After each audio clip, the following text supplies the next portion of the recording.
Good evening, and welcome to the St. Petersburg By Night podcasting network. Tonight, we present to you our Vampire the Masquerade chronicle, Bloody Strings. Welcome to another St. Pete by Night revamped production. The following is rated for mature audiences and may contain graphic themes that will be distressing to some viewers. As always, we recommend you ensure the safety and well-being of yourself and those around you at all times. Viewer discretion is advised.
Hello everyone, and welcome back to, well, I guess we'll continue calling it Bloody Strings, since that's more about what the party is rather than the plot itself. We have taken a month off, as our lovely kindred here have been kind of exploring St. Pete after Benjamin died. We are going to come back and explore that, but first, I'm Beara the Bard, your storyteller, and if you guys would please reintroduce yourselves.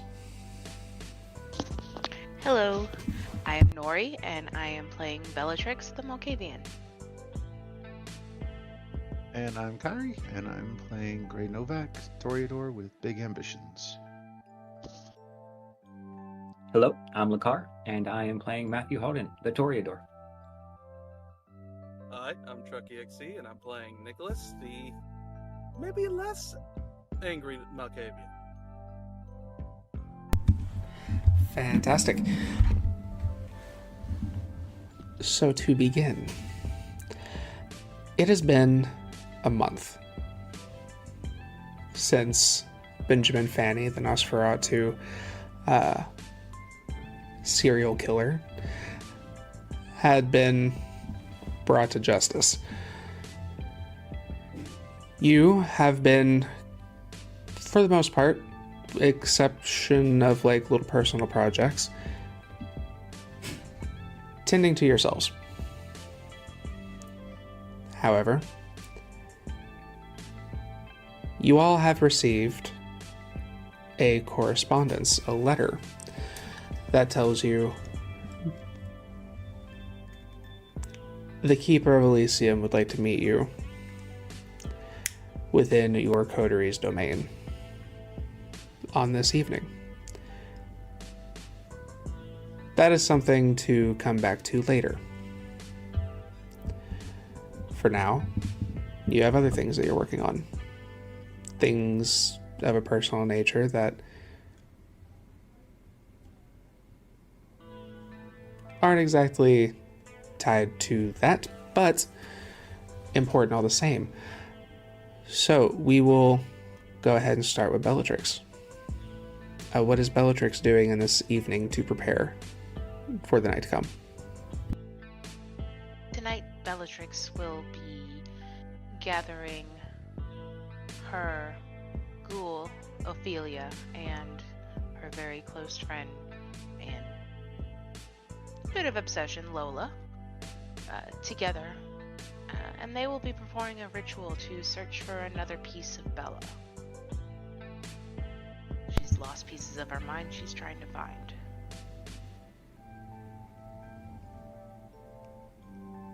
They will gather together in the room where she does most of the readings, where she has prepared a special pot of tea mixed with some mushrooms that may cause a few visions. And after Ophelia lights some lavender, they will go around the room, attempting to cleanse the room of any energies so that they can get a good reading on this one.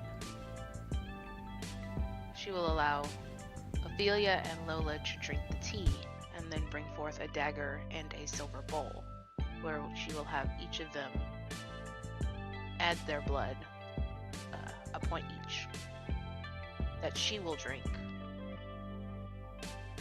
And once the hallucinogens hit, they will dance together holding hands until she collapses with the skylight showing the stars above, where she will have a vision, a premonition.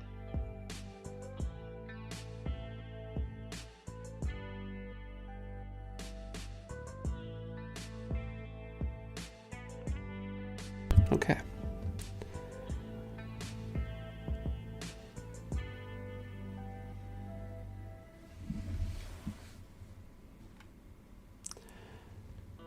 Have you already rolled the resolve and aspects, or would you do that for me now? I have not. I will. And I'll also roll my rouse check.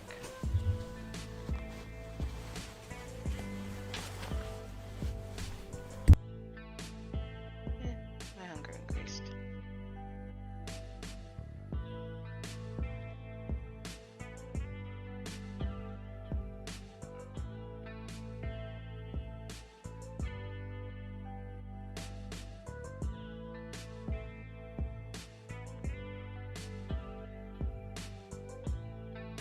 Spending a willpower.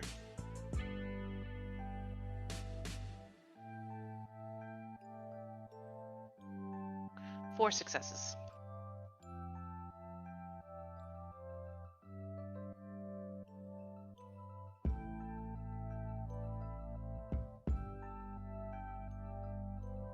After completing this ritual and allowing yourself to kind of slip into the premonition,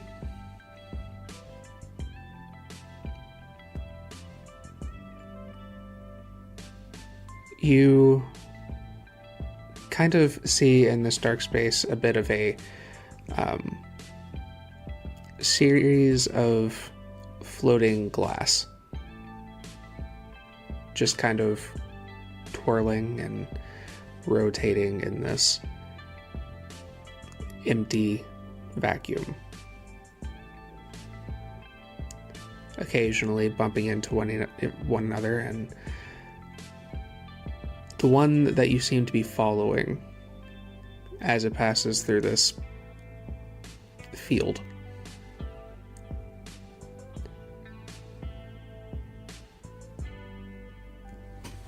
clinks into one. And rather than bouncing off and the two going in their separate directions as they have been, this one seems to latch on to the shard, causing the two to spin together and continuing. And then another clings to it, 3 pieces. And then finally you reach a point where it looks like it's going, a fourth one attempts to cling to the hole, but not quite makes the connection. The grasp isn't there. The attention moves from the bundle to the single that continues to float on. The shard gets closer and closer until you begin to see into the reflection a bit of a detail. And you see the image of a diner just off of a highway with a sign that says Cheryl's. And then you snap back. My girls think I have found someone.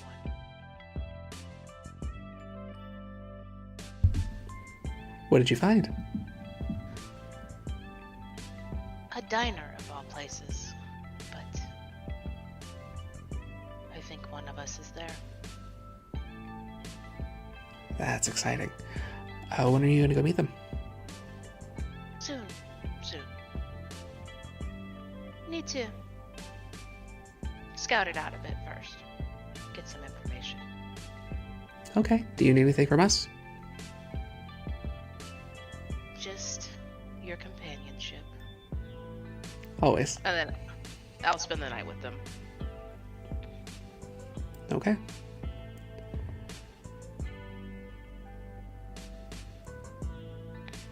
As we shift to the next scene, Bellatrix, I'm going to go ahead and ask you to give me a wits and obfuscate. As we shift over to the neutral zone. What is Grei doing this evening? Grei will pull up outside of a house that's become very familiar to him. One that they first visited. He came to the neutral zone following a lead on one of Benjamin's victims. He will step out of the car, walk around, open the door for his companion for the evening. Young woman, maybe a bit too old to be considered truly young anymore. Maybe mother to someone, and help her out. We've arrived, dear. I take it this isn't your first time. No, not really. What? This place is a little out of a zone, though, isn't it? It is a little out of the way, but I promise to get you back safe, sound, and home. All right. After you. I will lead her up to the door and knock on Mr. Hodge's door. You cross the fence, go across the little walkway up to the porch, step up, and knock.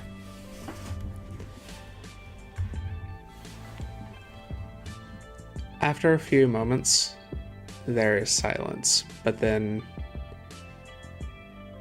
you notice the light through like the peephole go dark for just a moment, and then light again.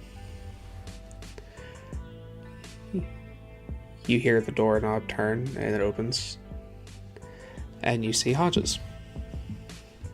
He's wearing a very similar to what he was before, suit, tie, slacks, no shoes. He's got that same cap. He's got a finely groomed goatee that has glitter through it. Kind of tilts his head. Mr. Hodges, with a big smile. Interesting. I would like to introduce you to Susan. Turns his head, kind of looks towards Susan. Susan.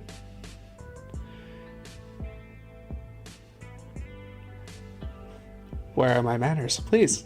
And he steps to the side and invites you in. Step inside. Lead her along with. I assure you, sir, she is Seattle's finest. Just as promised. And then a sudden realization seems to kind of spring to him. Ah. Not too many keep those. He makes his way across the room. Some of us do still have some connections.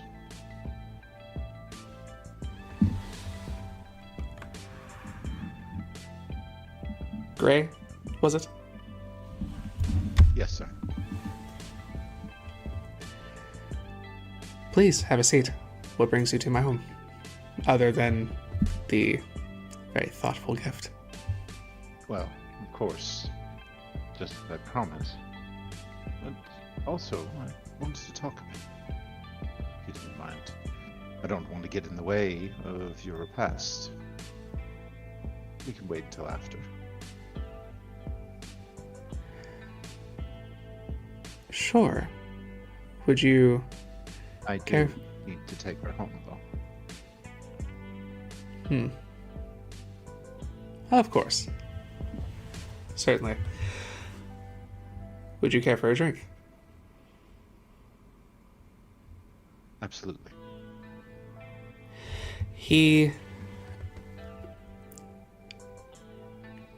As you are watching him, actually give me what's an insight.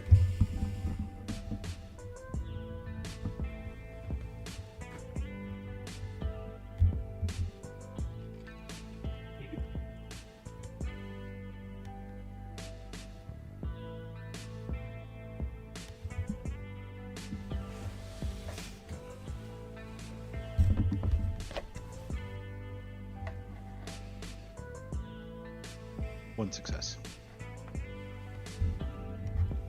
Okay. You notice him walking about. He quickly produces a kit for, like, drawing blood. He doesn't feed on her directly. He just kind of goes over, sets everything up, kind of creates a tap, and begins to fill a couple of glasses.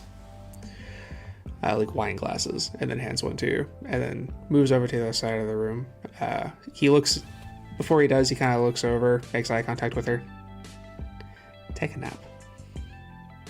And she just collapses and falls asleep. He goes over and sits in the chair that he sat in that same night, pulls a leg over, and now. This is all very generous.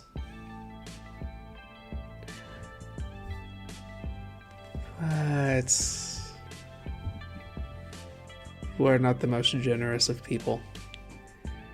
Ah, yes. You feel their strings attached. What can I do help you with? Well, I did want to let you know, to take the drink from him, that Benjamin has been dealt with. He will not be a problem in the future, to you or yours, ever again. Benjamin. Oh, the one who killed Little Grim. Yes. And secondly, I wanted to ask you about Grim. Sure.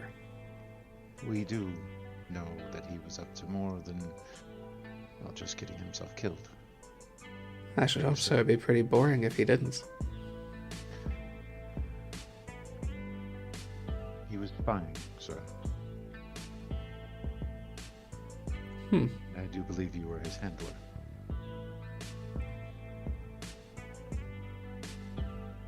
Handler. Interesting.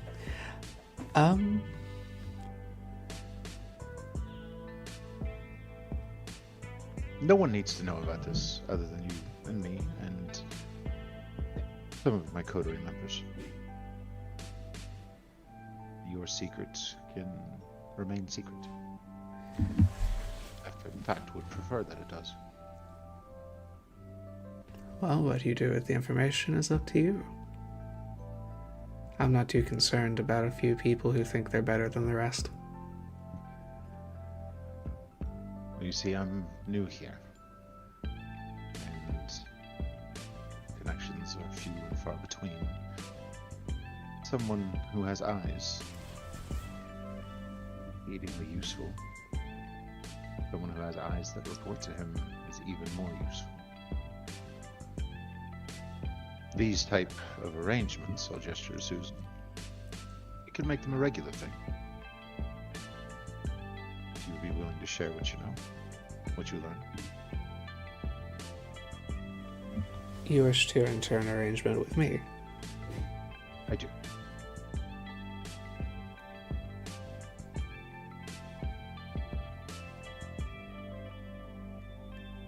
Huh. I can Curious. surmise one of two things. You're staying in what's called the neutral zone here, which means that you're not really throwing your affiliation in with either the young bucks or the old bloods.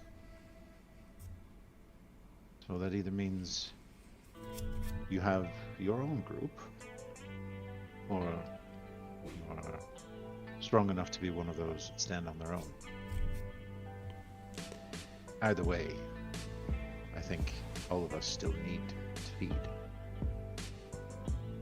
And for someone of your stature, I certainly think that the occasional pumpkin spice is deserved.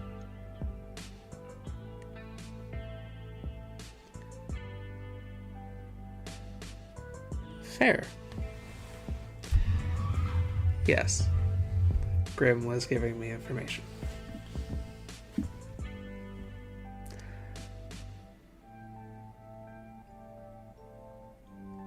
I will tell you what. Since you are such a polite guest,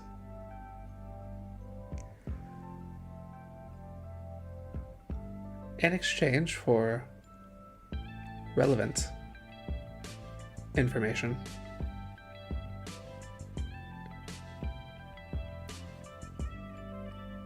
I will occasionally like to receive information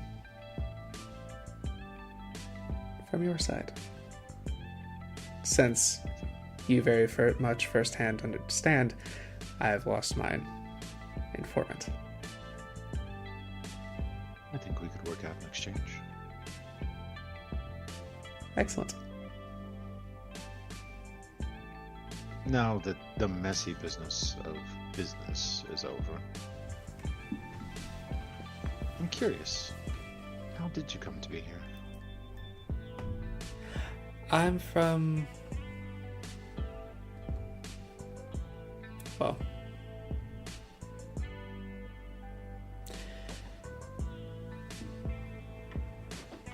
I've been a few places. The last from before here would have been Knoxville. Never been there myself. Wouldn't suggest it. But I owed someone a favor. They asked me to come to the Gulf for a bit. I decided I'd stick around a little longer than needed. And then we at least have that much in common. I owe many a favor and was asked to come here myself. There's a great future for this city, I think. One that you could be a part of, if you were interested. Oh, I will be. This place has great things coming indeed.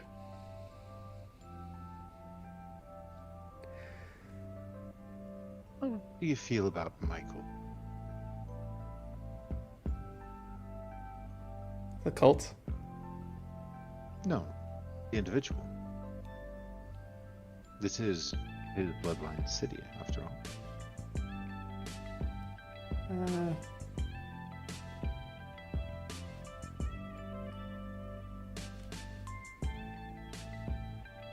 History of people who aren't too relevant at this point anymore. It doesn't matter to me much. But that's where you're wrong. Relevance runs deep. Obsession runs deep. True, it can. But in this case, believe it to be relevance.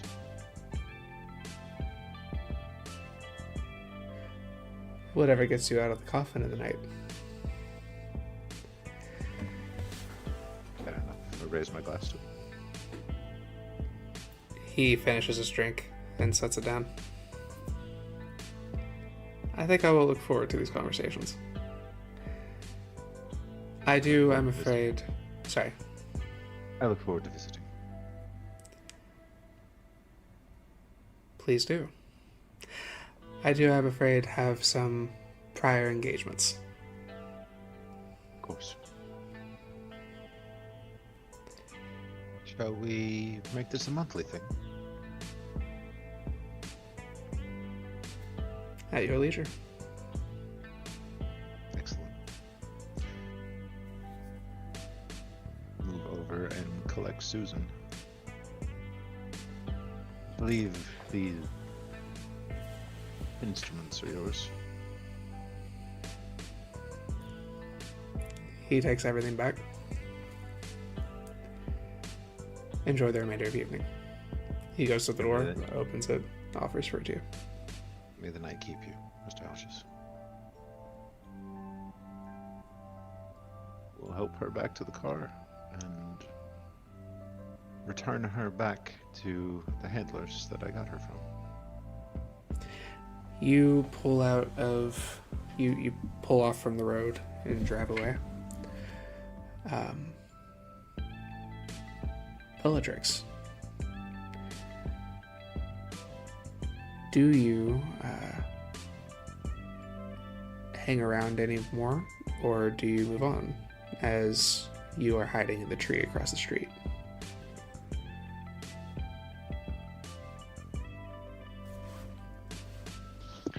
I'm gonna hang around a little more. Watch the house for a little bit longer, see if anybody else comes. Give me a wits and awareness. By the way, I got 7 successes on that other roll. With a crit. Yeah, I saw that. I was like, okay, yeah, no one's seeing that. Sweet.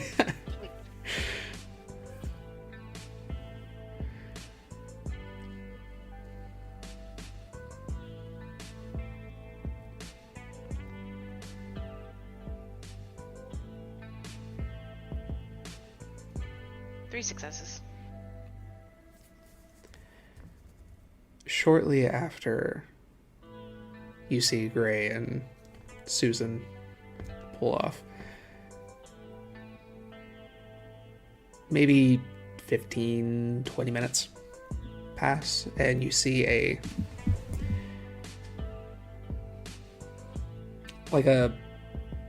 very black sedan type situation kind of pull up in front of the house. Door opens, you see a looks like a very old man step out of the vehicle. He kind of looks around, sees the house, kind of fixes his suspenders, walks across the fence, and makes his way up to the door. He knocks. You see the door open. Hodges greets them inside. You hear what sounds like glass shatter or something heavy breaks. Even from across the street, this loud crashing noise. And then silence. A few moments later, the old man comes out. He is missing his left arm from the elbow down, but it seems to have been tended, as it's not just a raw mess. The shirt seems to have kind of been turned into a tourniquet and closed off to prevent any dripping. The old man walks across, leaves the fence, gets into the seat of the car, closes it, and it drives off. Can I get the, while he's in the house, can I get the license plate for the sedan? Easy enough. Okay. Gonna take out a little notebook, write that down, put it away. Yeah, and then observe what happens. Okay. After that, not a whole lot happens in the evening. That just kind of goes on. Eventually, it gets to the point, yeah. Then I will quietly and sneakily, walk a few blocks, and then call an Uber. Okay. Or a Bat's taxi, as Grei has now talked me into calling. You get picked up, and you move on. We will now come back to the south side of the territory, where we'll find our other two members of this coterie. What are you two doing this evening?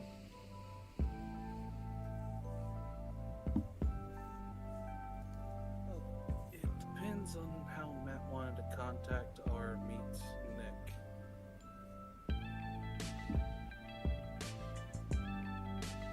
Matt would be at his studio, like finishing up, putting things on walls, finishing up the masterpiece, or the centerpiece, I should say, of this whole thing. He's got some Ella Fitzgerald playing jazz, just jamming out. Then he's going to call Nick and ask if he can meet him here, because he wanted to talk to him. Would give a bit of a sigh, but in all honesty, it's because he's staring at a bunch of notes that he, not exactly Charlie Day level of whiteboard, but not far off.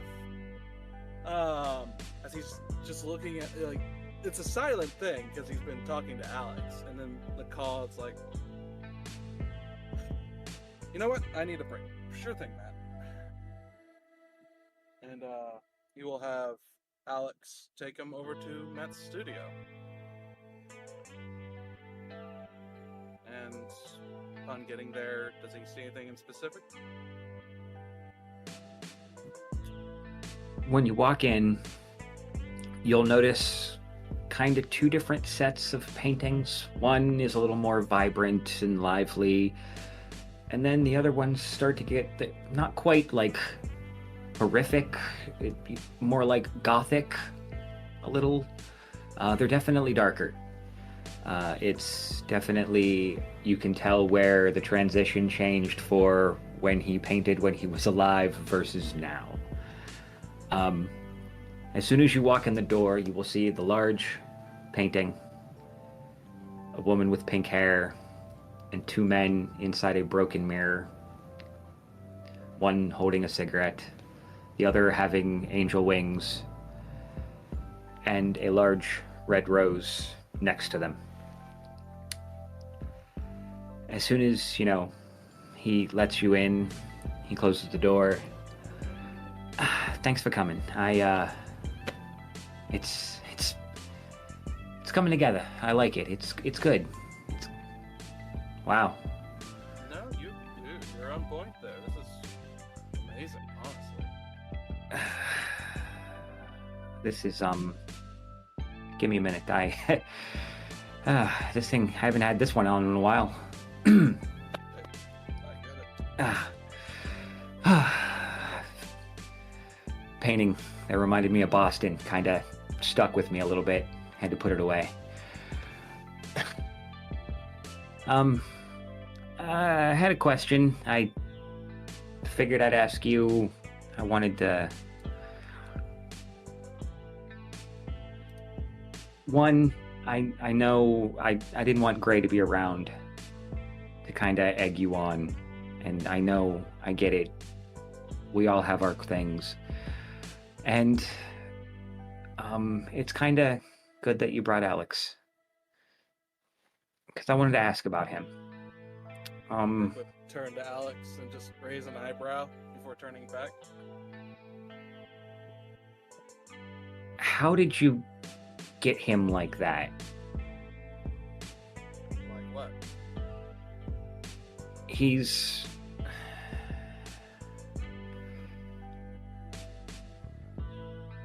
How'd you make him like he is? Again, Nick would turn to Alex. Do you mean? And then turn back. It's like, that's not exactly a specific question, Brad. It's like, do you mean his face? How do you get him to do what you want? I don't want to say the word slave because that just seems grotesque. I think he's asking about ghouling me. Okay. Well, first of all, I ask him. I don't tell him. More often than not. If I tell him, it's usually because there's not time to make it a debate, and I promise to talk it out later. It's not. Look, ghouling him was not so much me wanting a servant, and he'll offer a smile to Alex. I'm sorry, Alex. I'm not trying to be offensive. I don't know a delicate way to ask this question. Because, yeah, I kind of want someone around here to kind of try to keep an eye on things while I'm unable to. But I wasn't sure if there was a long process, if it was a painful process. I just wanted to know what I was going to get involved in if I did this. First, Nick's going to turn to Alex and say, like, I can tell him if you want. If you did want to tell the story, it'd probably have to go through me anyway. Are you alright? Alright. Well, I think you think someone like me, and you probably guess the type of view I have on bringing anyone normal into this world, right? I also know how you are with, and I... So I wanted to broach the subject as delicately as possible with you. Nick, Alex was like, I was going through the VA over over at the port in Virginia, over in Chesapeake Bay, and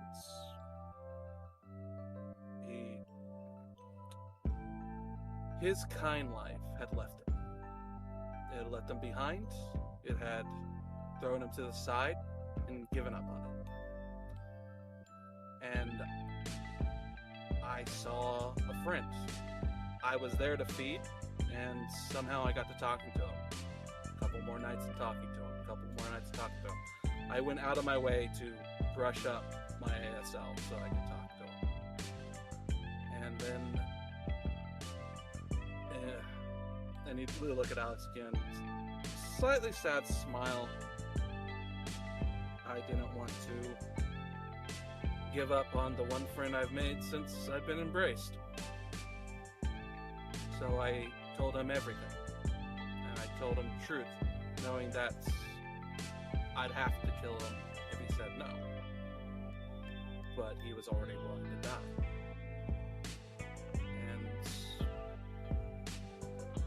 Took the other option, a little bit more power, being able to function again, outside of being looked at for the things that had befallen him and the injuries that he incurred, and to be seen as a person. So me ghouling him, not too far from what you are looking for, But I didn't make a servant. I made a friend. And you'll find that that's anathema to a lot in our circles. So beware of that. If you truly want someone that will actually be company, they can't be a servant.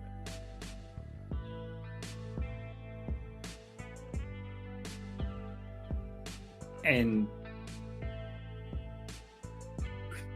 he's going to look at Alex. I mean, it's not... Obviously, it's not like it was for us. There's a different process. But, I mean, you're okay. You don't... for the most part, as well as you can be. You're okay. There's, like, not any weird side effects, so to speak. Like, if I make this person... If I... make someone like Alex, they're not gonna like freak out at some point in time. Is it dependent on... I don't want to make another Grei, okay? I mean, don't get me wrong. Yeah, we don't Love need him. more of those as well. Love him, but I'm trying to... I don't want to give this person something and then make them a power-hungry psycho. Nick would turn to Alex. Answer it how you want, man.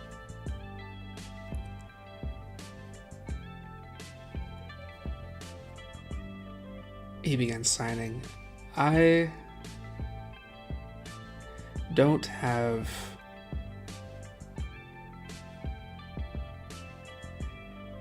clearly I feel better than probably I ever have. I feel stronger. I can do things I couldn't do before. But there is something there that I am not quite capable of shaking. But that was the choice I made, and unlike you, I can turn to Nick and say I'm done. Nick will put a hand on his shoulder, give a nod after he's finished translating.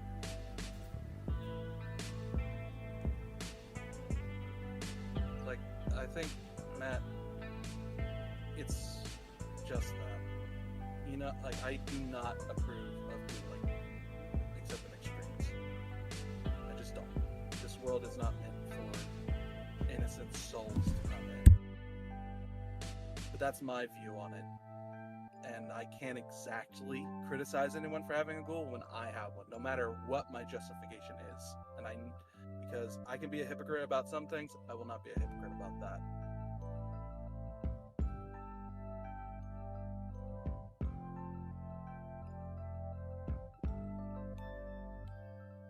Fair enough. And I wouldn't judge you. I mean, I figured if anything, you were saving him. I mean, I've never seen you treat him like anything other than a human being, a person, a friend. I'm sorry that I used the word slave earlier. I did not tend to, It's our society. It's the society that we've experienced and been beaten into us for the past 8, 10, 50 years. I will admit, I did see a few back in the day, but I never really thought about it. I was too busy being me and traveling. So I never really stopped to think about it. And then I see you with Alex and I figured I'd ask finally. I think it's more that I just found one spot of light it's just extremely rare. Like, Alex was in a situation where he was able to make a choice without mostly regrets, but I can't fully speak for him. It's, if you want to be moral about it, you will find trouble. It will be much harder. And I think you should. I think you should. But most don't. and that is your choice, and hopefully their choice. I think that's what it ultimately comes down to. I mean, if we want to go into the philosophy of it, if they aren't fully aware and consenting, I think anyone with a brain can see exactly what that'll lead down to. It'll lead to either betrayal, hatred, regret, or all sorts of terrible things that'll just poison everything. Maybe not right away, but I mean, the brain, it works the way it does. I mean, they will not be kindred, and they're going to be looked at as less than no matter where they go. I mean, you do with that what you will,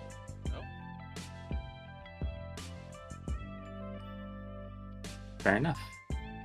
But yeah, it's not something I was planning on just like, dropping everything and doing tonight. I was just, I wanted, you gotta draw the sketch before you put the paint on, I needed to get a clearer image before I made my decision. I mean, I just got this thing up and running, so. As I I'll end it with this, I believe I'm an outlier. So coming to me to ask how it works might not be your best bet. I'm glad you did. I hope that if you're going to ghoul a poor kind, that at least it's under the same circumstances. But it's generally not what happens from all I've seen. So.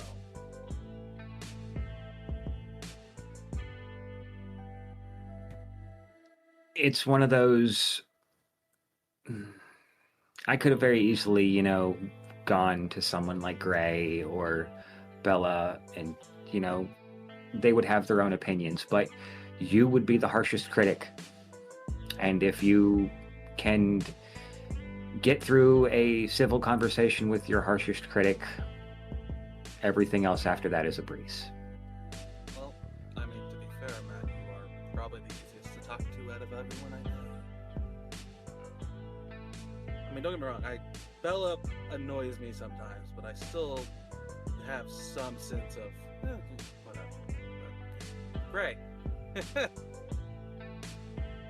Well, I mean, we have the new place, so we're good. Yeah, I can't keep annoying Bella anymore by taking her tea. But yeah, speaking of which, I should probably lock this place up and head back there.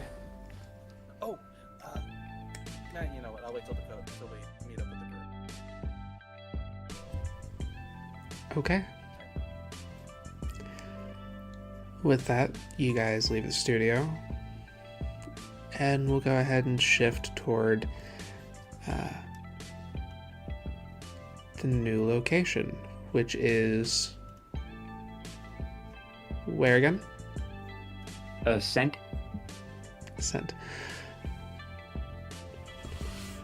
Okay. I'll go ahead and have you guys reconvene inside your New Haven. Would anybody like to set the scene? This was one you all picked. I am unfamiliar with it. Well, as I said, Nick was going through an array of papers, written and otherwise, that will be about the room, because that's where he was before Matt called. So that's his contribution. It's mostly Nick. It's kind of been converted into Nick's space, but he's left enough room for everyone to make their own mark. There's also the one spot of luxury that Nick has ever shown them. A very old but nice wooden humidor filled with cigars.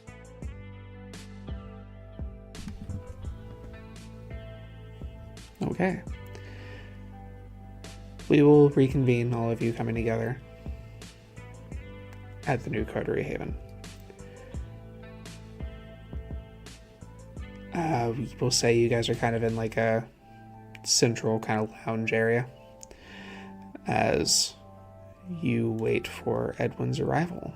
I will go ahead and pass the scene to you guys.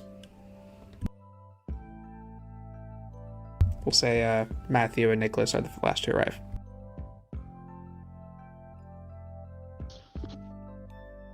We need something on the walls in here. I'm thinking we send Matt to the Dali and get some originals.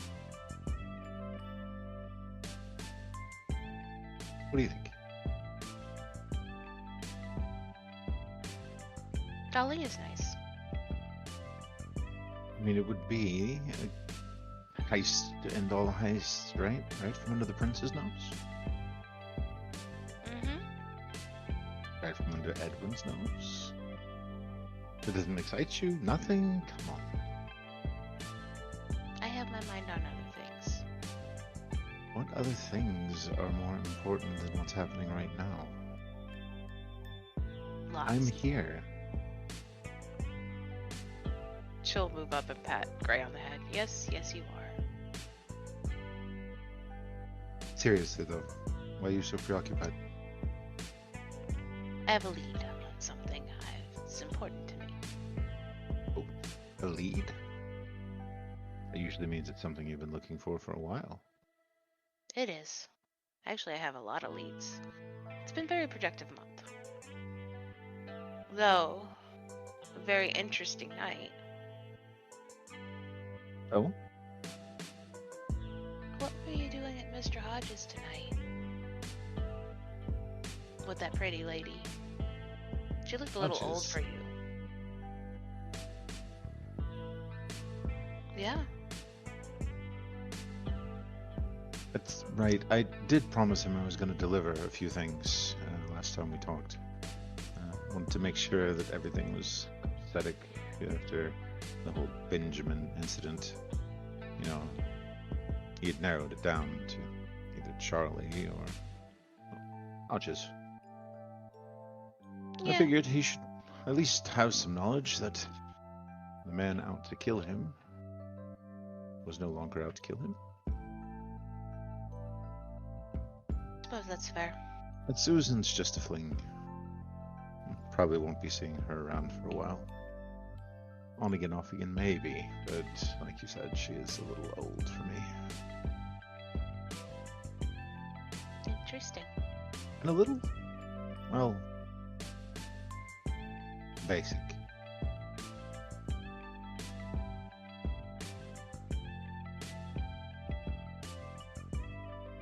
Okay.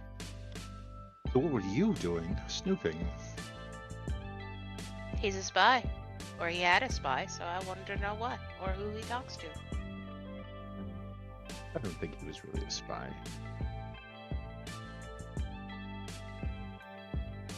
Maybe a little curious, but definitely not a spy. Yeah. I suppose. Speaking of which, do you still have that journal that Grim left behind? Why? I wanted to give it a read through. I suppose. You suppose? Or you burned it? Or you dunked it in a tea glass somewhere? Well, I mean, it may have gotten some tea on it. I do run a tea shop. But it's not burned. I'll bring it by your place sometime. Soon. What's soon? Soon. Alright, fine. Fine. I'll settle for soon. Where are your little handmaidens? Doing handmaiden things.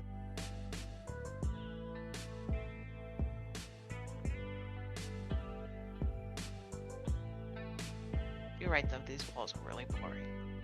They are. Bland. Cigars aren't so bad, though. At that point, Matt and Nick will appear. As Nick walks in, he's going to immediately look at his cigars, look at Grei.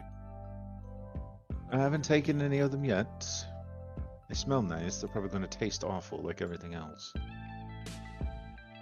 Don't open it. Why not? How else am I going to smell them? Humidity. Wooden cigars leak a little bit of humidity.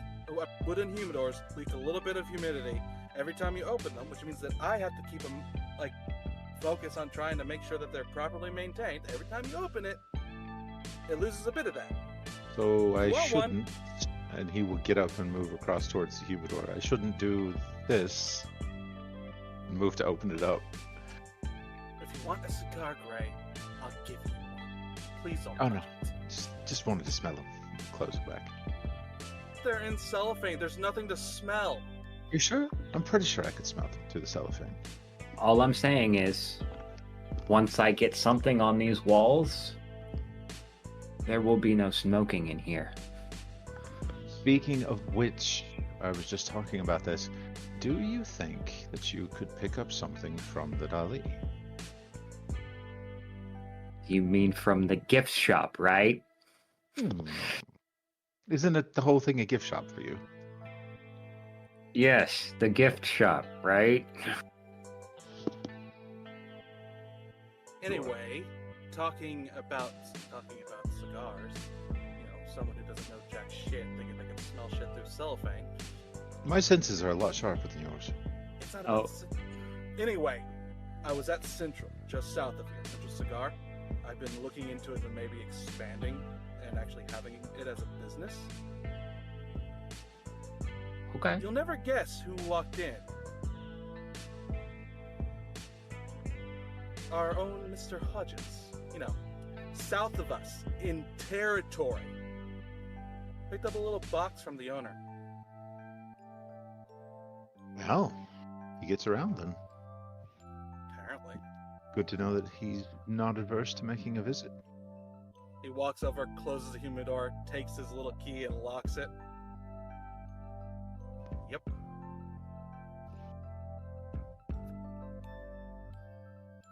So Edwin, tonight, big news.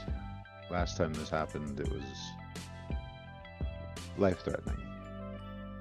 We'll say over-under that it's life-threatening this time. Well, I guess we survived, so probably.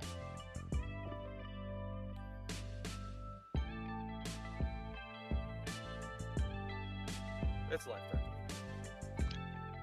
I think we did better than survive, to be honest. Look at us. We're no longer staying at your place. Bella. Matt is got a studio. My place is coming along nicely.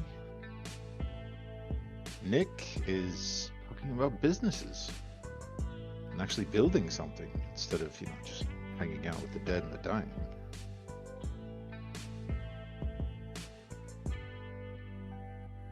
He does seem more cheerful today. Why are you more cheerful? He got laid.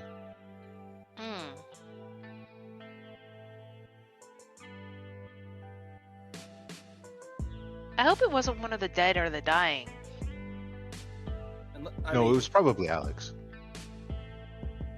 I mean, technically, Matt's dead. Look to Matt. I mean,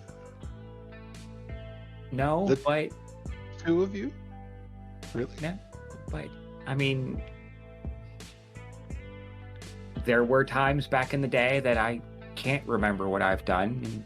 And I woke up, there were a lot of bodies, and they did not that kind of college.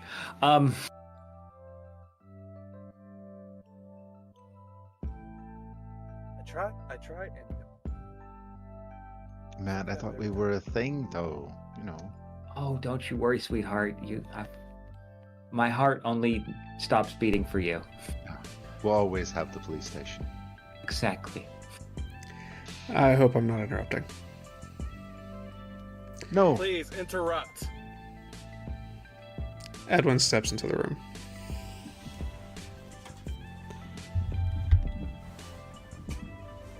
It has been some time. I hope I hope you're rested.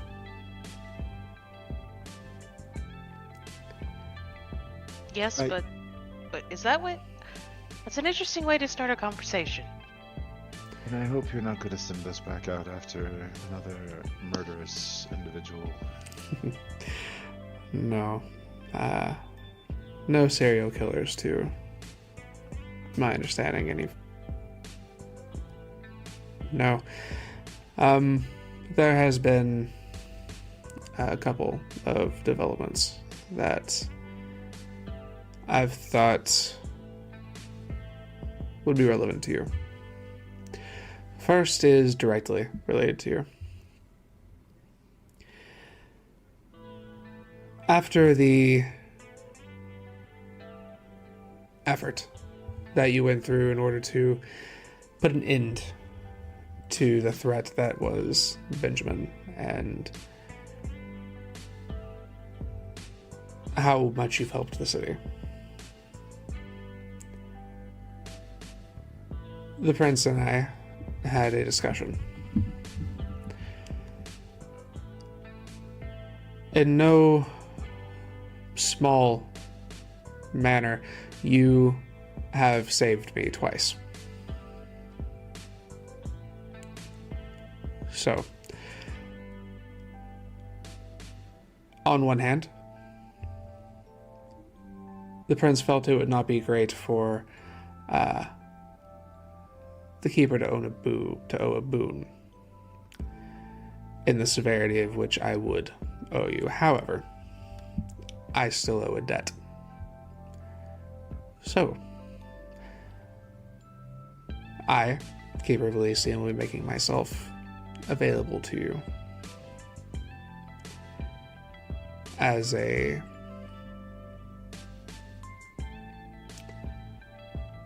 aid of sorts. With that, I need everybody on your sheet to please add a 5 mala Edwin Kane.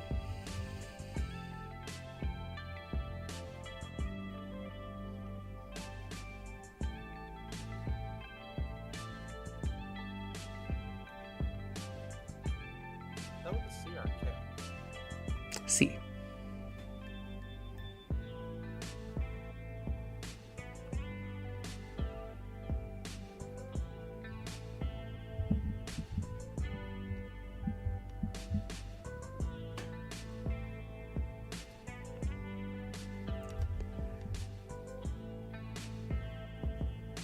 I will be not overseeing, but more directly collaborating with your coterie. And should you need something, within reason, I am to assist you. Most like a shadow of sorts? Of sorts. Now, second, Miss Bellatrix. Yes. I've decided, given the more direct nature of the task that you may or may not be partaking in the future, I've decided to let you keep the gun that was lent. Excellent. Very handy. I found it to be so. And finally, he steps kind of a little more out into the room so that he can address you more directly.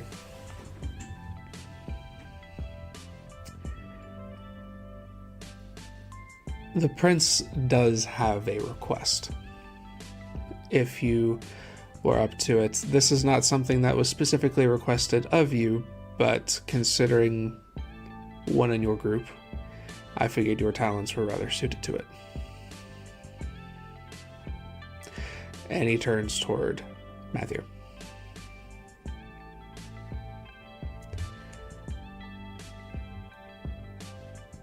There is a newcomer in town, specifically from the Roses.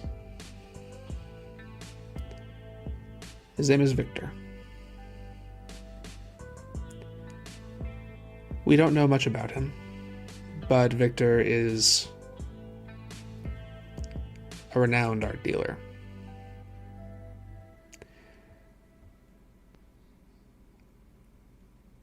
I would very much appreciate it, or the prince would rather appreciate it, if you were to crash a party he intends to be having sometime within Camarilla territory. We do not know the whereabouts or any information about where this party is hidden. He tends to keep these events incredibly private. But if you manage to get that information and can access the party, these parties are usually very extravagant art galas that he keeps underground. There's an object there that is of great interest to the prince. What we would like you to do is to infiltrate that party and confiscate the object in question.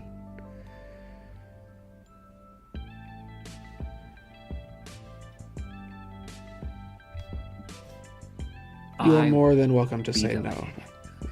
Interesting. You said art dealer, crash a party, and object of interest. If I would have said no, somebody would have just been... I would have given you permission to stake me on the spot. Duly noted.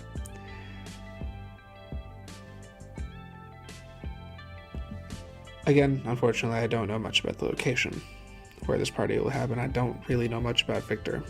I know that he showed up roughly a couple months ago, has been kind of keeping to himself, and he's from New York.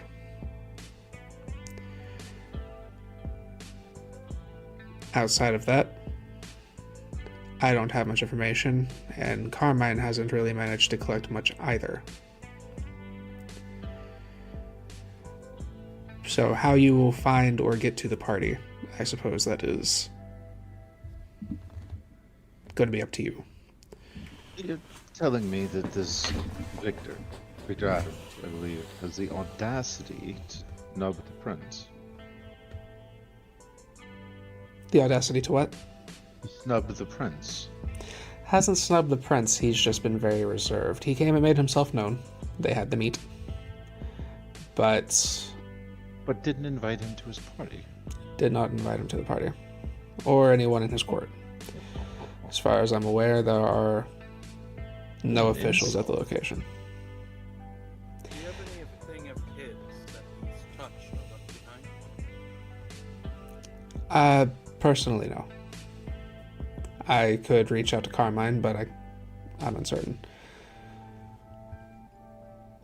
Yes, we'd be crashing this party on principle alone, not inviting the prince or somebody else, and he's from our very family, too. Oh, the audacity. I will see to it personally that we will find and deliver whatever it is you seek. Excellent. Now, I must make it clear. It cannot be known too broadly that the prince has asked you to steal from somebody within their domain.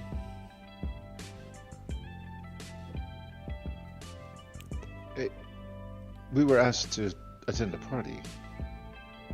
That's excellent. Very good. Matt will just kind of shake his head. Wow, I can't hear anything for a minute. What was this about the prince? Must be my imagination. Very good. This object, we're talking vase, urn, painting. What are we looking for? It is the object the art itself is not as important as what might be in it. It is a bust of the, well, former Princess Belle. Understood. Then I'll definitely know it when I see it. Carmine has reason to believe that Isabel left something there. He has been trying to find that statue, but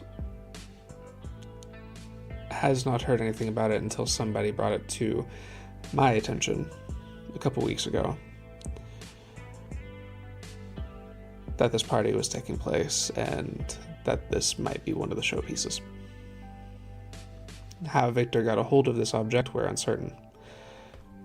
But... And if we're able to suss out the story of how it fell into his hands, it would be valuable as well. I'm sure it would be. All information has a value.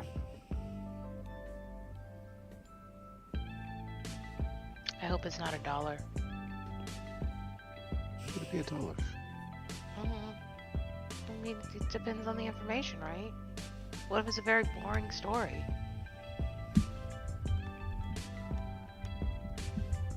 It can't be a boring story. Not this. Okay. But yes, I have ways of finding out, and I'm pretty sure the four of us can suss this out easily enough. But yes, we will have that to you, no problem. Very good. If you do need anything, again. Actually, yes, I have to know. Do you prefer Edwin, Mr. Kane, Keeper Kane? Edwin is fine. Knew I'd like you, Edwin.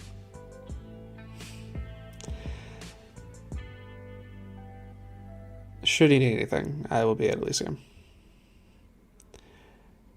I will be coming to check in from time to time.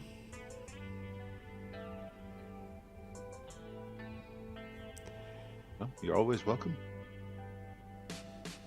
And if the three of us aren't here, Nick is pretty much always home, curled up with a book, smoking a cigar or something. And drawing up conspiracy theories, it looks like, at this point in time. Oh, I thought that was attempted art. I kind of did too. Like, I thought he just wrote out his woes in poetry and then just put it everywhere as like art.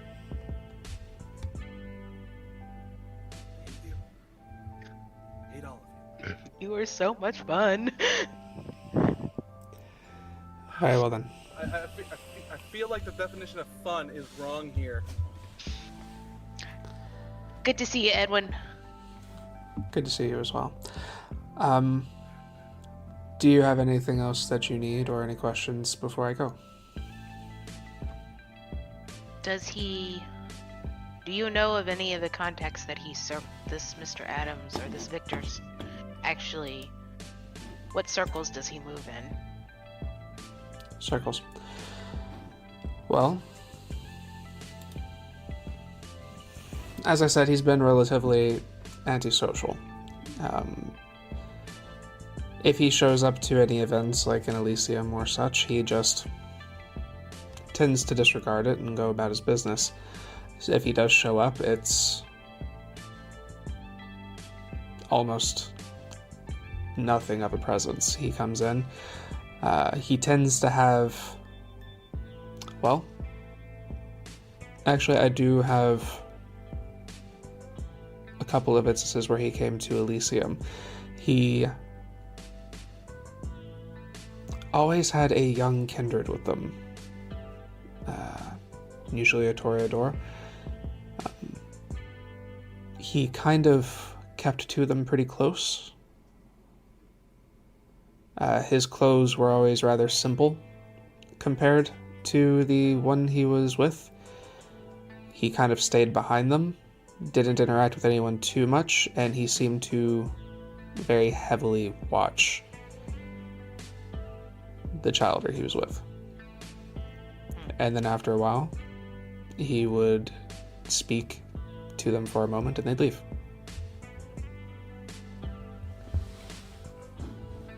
Now, this is going to sound like a stupid question, but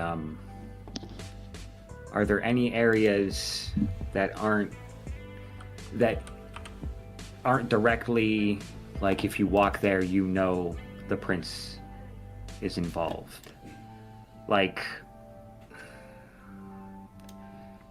we have this area, and the people that, are familiar with us will know this is ours. And I know this is the prince's above ours. But I'm looking at a drop point for when we get this, that way it can't get directly tied back.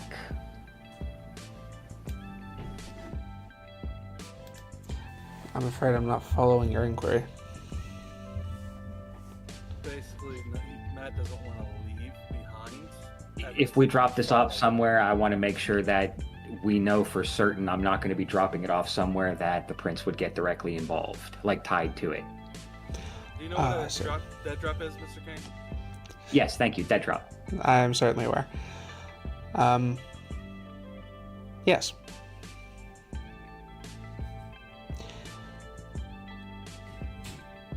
I will provide you the details about where to drop the object when you find it. Excellent, all I need.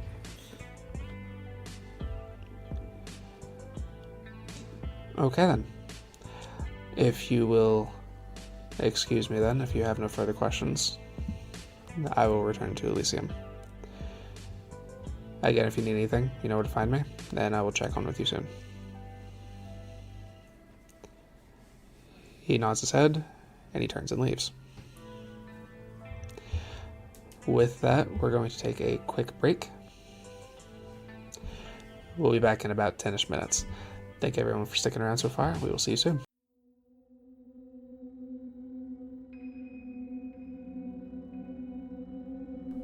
St. Petersburg by Night is brought to you through collaborations with our partnered vendors, Wolfpack Dice, Ember Fox Dice, Dragon Ink Dice, Beara the Bard, Champs Tramps, Penshi Artista, and Chromatic Creations. Links to our partnered vendors, as well as our Twitch and YouTube channels, can be found on our website, stpbynight.com. The official theme song for St. Petersburg by Night is Vampire by Faith and Failure. You could find them at faithandfailure.com. You can follow St. Pete by Night on all socials with the hashtag St. Pete by Night.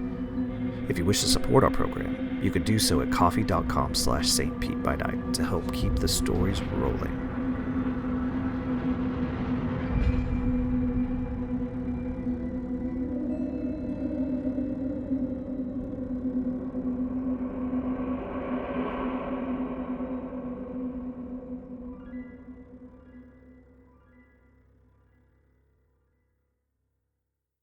And welcome back. So, last we left off, Edwin had just given you a task, and then left you Coterie Haven.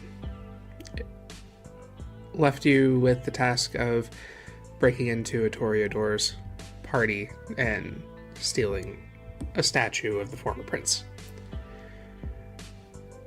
So you guys have been left alone in your coterie. The scene is yours again. So, what do we know about Victor? Grim was watching him. He had mentioned him in the book. I'll have to look over it again and reread. Maybe Nick can take a look at it. Or maybe you could give it to me and I could read through the book because I said I wanted to look at it anyway. Nick will look at all the scribblings he's made. I could use a distraction.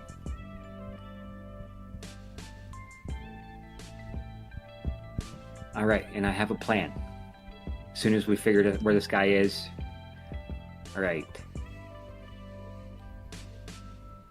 Grei, you're gonna be our face man. We're gonna have you in there. She's gonna give the book to Nick before she gives it to me.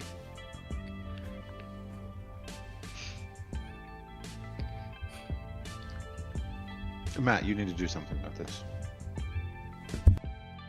I feel like this is not the salient point, Greg. Okay. Bella, would there be a problem giving the book to Grei? Matt has special powers. He can see things by touching them. I have eyes that can read things. Yeah, but can you read? I mean, really. Like, he's better at finding stuff out and obviously better at reading. Like, look at all the books he has. I feel he can get the most information out. Fine. I get it after you're done with it, though. Look at Matt. Tell them, after Nick's done with it, doesn't go back to Bella. You know, Greg, this would be a perfect moment. It really would. But you know what? After I'm done, I'll give it to you. Wait. On your honor. I'll make sure you get the book, Grei. How about that? Fair. I try to be nice. And he throws it in my face. Every time. You should be used to it by now. Okay, so I should. Bella, would you kindly get the book for Nick? I mean, I'd have to leave, get a taxi, drive to my place, pick up the book, and then come back. Okay. Then in the meantime, before you do that, we can talk about what we know about Victor. Victor is actually fairly known amongst the Toreador. At least I've been asking around, seeing if anyone's throwing parties. Folks do know. And the fact that he snubbed the prince, and the fact that the prince doesn't just, outright take something from him, has to mean that Victor has connections somewhere, right? So we gotta know who we're dealing with. Could also be that making it known that statue is wanted could be a problem. Would be. You're right. Why was that ever on the table? I mean, why would we make it known what we want? No. He's saying meaning the prince, not wanting to Right. Yes. let him know the interest. But then Victor brought a statue of Isabel here. It all reeks of just rubbing it in Carmine's face. Does. And maybe a trap, too.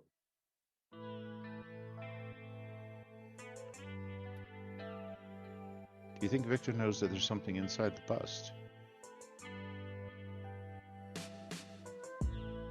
It depends.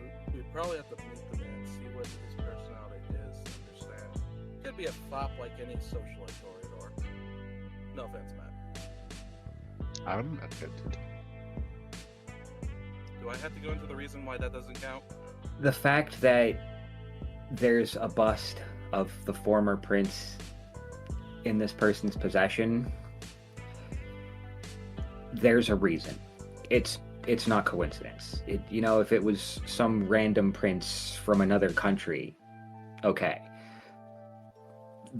There's intent there. What that intent is, don't know. So we also have to be careful because we don't know what this thing is made of, what's inside it, if there's anything inside it at all. I'll tell you right now, I'm going to be pissed if Victor stole my idea. I was going to make a whole gallery dedicated to Isabel and then invite Carmine to come see it. And if he stole my idea and has a gallery dedicated to Isabel, I'm going to be pissed about that. Oh, well, regardless, we're going to have some of this stuff here anyway. It'll be fine. Matt, do we really have to ruin this guy's party? I've suddenly had a change of heart. Okay. The intent is to at least go and get the object, depending on how much of a warm personality he is, determines on whether or not we do a lot of damage or not. There's also we need to clock him and see if maybe he knows just how much the prince wants that and what he's going to do to fuck with him if he's smart enough to understand that he's probably going to need to protected. You know what I'm saying? He's a rose. I'm sure he does know what he's doing. We just got to be careful. We can't let him figure out that we're snooping around, because if he finds out and then we show up at this party, it's gonna get messy and difficult to shake him. What about So- the child? Yeah, we need to figure out who this person is, maybe get some info on them, and then go Why- from there. Why are we going the kindred route? If he's an art dealer, what doesn't he have kind? Wouldn't his kind possibly be connected to your kind, Matthew? Perhaps we can find out stuff about him through other means. Oh, and- I'm gonna look into him. I have some contacts that would probably help me out very easily. My way into their hearts, tell them fortunes, get invited, Drug them? if necessary. I mean, some people will just listen to what you tell them if you tell them things they want to hear. Happy futures are a hell of a drug. Hmm. I can't. That's the most of the ones I do. I've already been asking around amongst the family to find out whether or not anyone is throwing any soirees. I can continue asking, and you want me to be the face, I'll go ahead and see if I can get Victor's attention. Maybe get him to give us an invite. I mean, he might be snubbing the prince, but that doesn't necessarily mean he should snub both of us. And also, Bella, your unique talents. How you feel about learning how to lockpick?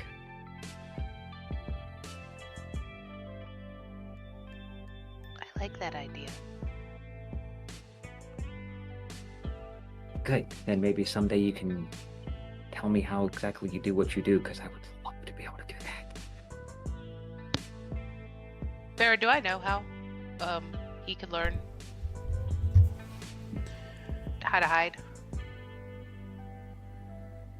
I'd say with all of the reading you've done this month, I'd say you might have come across something. Yeah.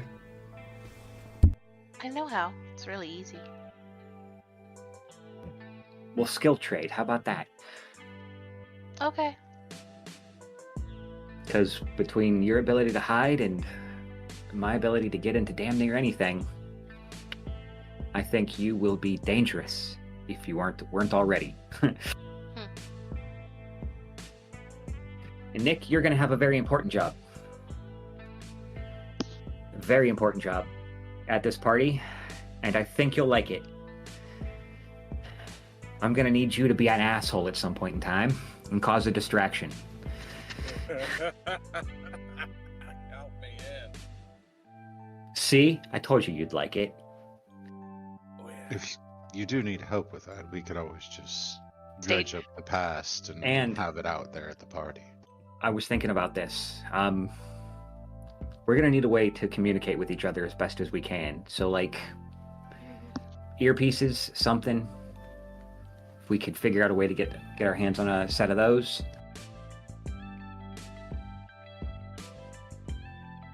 Should be easy enough just to buy off the shelf, really. I mean,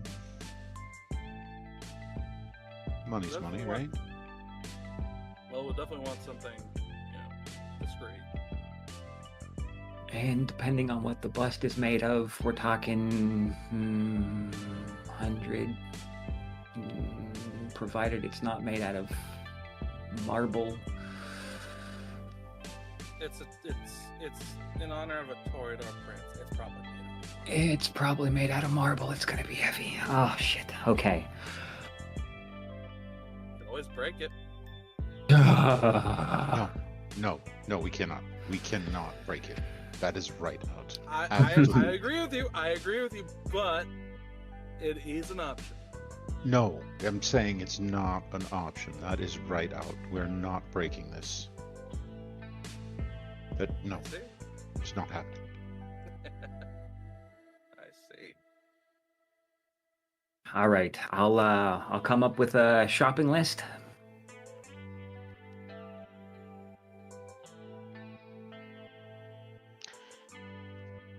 Sounds good. I can go get the book, bring it to Nick, and then when Nick's done, he can give it to Grei. And if he's keeping himself quiet from, those who might be attached to Carmine in some way, there's always Carmen. I can go give her a visit. If she doesn't know that he's here and where his party is, then, well, she's off her game. She'd be very unhappy about that. Can you imagine turning her on to it? Would you like the honors, or do you want me to do it, Grei? I could do it, but you and her hit it off pretty well last time. Yes, but she is always so heartbroken when you're not in her presence. You could go together. We could, because I have You to could let her double know team, that yeah, well,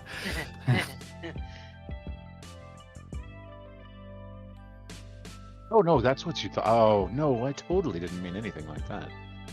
if only it worked that way anymore.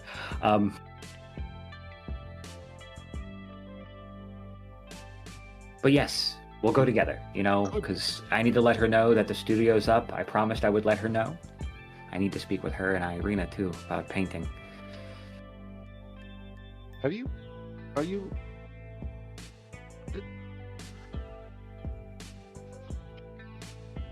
Let me ask you a question. This might be a little personal. Me? But yes.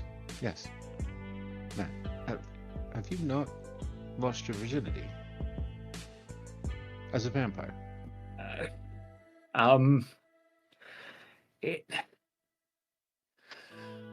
The party kind of died down afterwards. You've never had anyone drink your blood? Straight from the vein? No. Do not bring that sort of thing up, Grei. That is dangerous, and you know why. It's amazing. It's extremely dangerous. It's better than the sex. No, it's not. Willingly putting yourself in a position to be controlled? No. You just have to be careful with it. Just like as a mortal, you had to have safe sex. There's no careful. Who would? What? Why? Because know a of the reason. rush. I know a reason why Matt would drink from my veins. You want to hide. That's how you learn, Matt. Oh, is that how it works? Is that easy? Yeah, you just gotta drink, and it awakens the blood. And then I need all of you to listen to me for a second here. There is nothing easy about a blood bond. Nothing. one time's not a blood bond. Stop freaking out. For some people, it is, and they don't always know it. Well, take a shot. Have you ever You know flown what, in a Matt? plane? Matt, Nick, it's your choice. Nick, have you ever wanna flown put in a yourself plane? Yes, I've flown in a plane. Still, you weren't scared to get on that first flight thinking that it might come crashing down. No, I was scared once it was above the ground and I realized that there's a space between that I have a fear of heights. But you still got on the plane, you still tried it. Yeah, because I'm not going to become a slave to someone if I fly in a plane, Grei. Just No, but you remember. might crash and die. And, I mean... Oh, it's just death. I'll All take right. death over control. Okay. When it comes to the fear of heights thing, there's one thing a friend of mine taught me. It's not the fall that kills you, it's that sudden stop at the end. I'm aware. As I said, between a ladder and the height and being in a plane, that area, terrified. Otherwise, good. And I'm not talking about drinking someone else's blood. Like, all of us have done that. Obviously. I'm talking about letting someone drink yours. That's just as unconscionable. Unconscionable. Have you done it? Yeah. I You would. have. You didn't let Alex drink directly from you? There's a reason I have a whole fucking thought process on that. In general, it's not something you should do. In general, I think you should. At least once. If not I twice. did it. Look, I did it once, and I have certain feelings about that. In general, if two consenting kindred decide to do it, it's none of your business, Nick. As I said, you want to do it, it's fine, but you should hear the other side of what can go wrong. Nothing can go wrong. Trust me. It's amazing. I don't know what I'd do if I was ever fucking controlled like that. Fine. Y'all do what you want. It's not control. It's intimacy. It's closeness. It's a rush. It is trusting another kindred to not take advantage of you at your weakest. No, you be safe about it, and you don't do it more than too much, and then you're fine. Once, here and there. Never thrice. Do what you want. So would I have to keep? I mean, like, once I got it, would I have to keep drinking if I wanted to get more? Look, you talked about your college days. Did you keep up with all of those girls? I mean, it doesn't have to be me in particular. These two have it in them too. I do not have the speak for ability yourself. to hide. I would not be able to transfer that. It's in your blood, silly. You may not have it, but it's...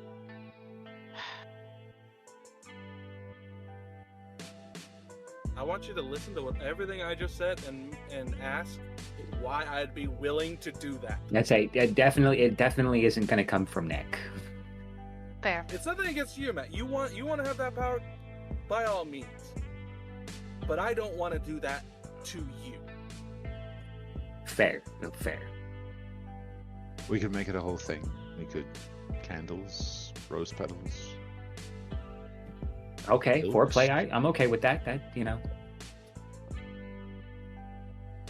I mean, at least you're admitting it, Grei.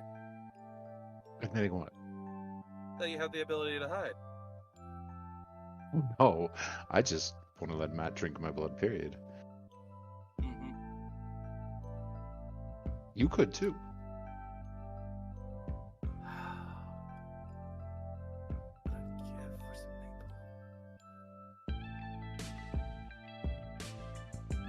Honestly, I've never shown a talent for much of anything when it comes to hiding.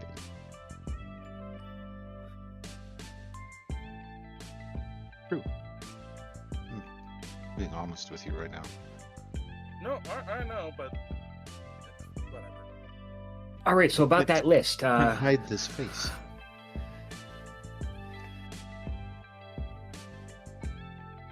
The list, right. List, Do you want yes. me to do Bella shopping? book?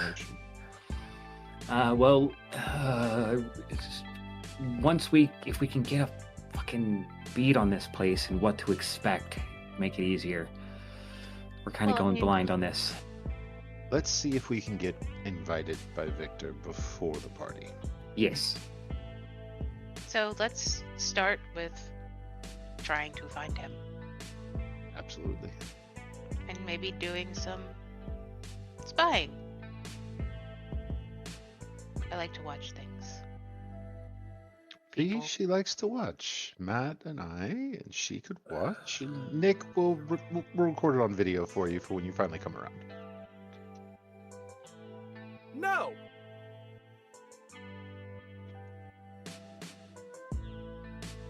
Don't be such a stick in the mud.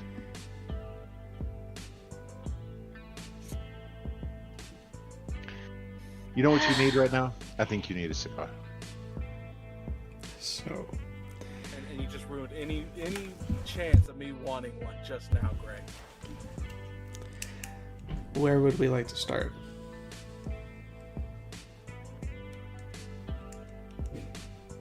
Probably the book. Yeah, I'll Probably go with get the the thing book. that we have in our possession. Yeah. Okay. While Nick and Grei are bickering, I will go get the book. All right. More like while Grei is antagonizing Nick. You very likely will get the book well before they're done bickering. We'll just go ahead and come back to you guys having done that. So Nick will get the book, and I presume that the intent is to use premonition. Actually, 3 things. Okay. A regular investigation, scry the soul, and premonition. Does Scry the Soul work on books? Well, he's looking into what Grimm's been like. Grimm would have obviously watched Victor. I mean, scry the soul is probably Give me more a based on what moment. yeah, and it would. Yeah, it's an object. I think it's scry the soul. Spirits Touch is the object. I think the name is Yeah, spirit. the Sorry, object. spirit touch. Yes. Yeah. Yeah. Sorry. Yeah, Spirit touch. that's why I was confused. I was like, Yeah. isn't Scry Yeah, the no. Soul being able to like see auras and stuff? Look, it's been a month. All right. He's let's see. rusty. I'm a bit rusty. Yeah.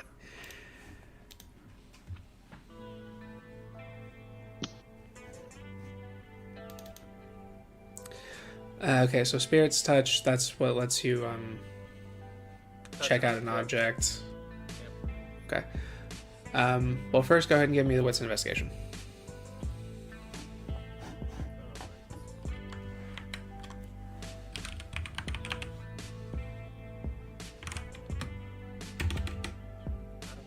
don't want. 4. 4.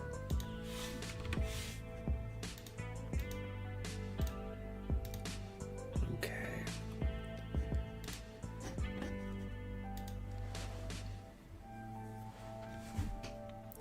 You find the same entry that you guys found before, that was found before, where Victor was mentioned. Kind of looking it over. The person seems to have been maybe tracking the girl specifically, and found that at some point Victor started following them around. The woman that he was stalking was a Toreador, kind of fitting the same description of the people that were also in the book as well. But suddenly the notes kind of get to this Victor character. He followed them around for a bit. Victor was pretty much always there. Victor seemed to have a bit of a controlling kind of relationship with the girl. And then the final part is something to the effect of like, I think Victor has caught on to my presence. And then it does not mention either of them again.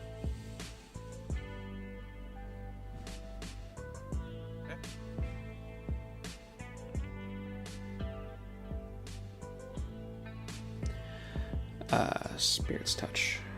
Intelligence and aspects. Yeah. Alright. Let's actually have this work for once, please.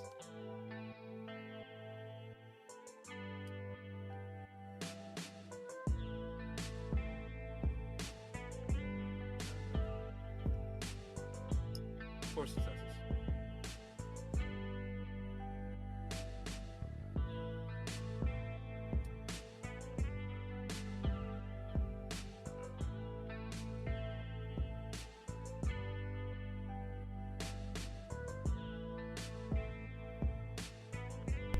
Okay, just a moment.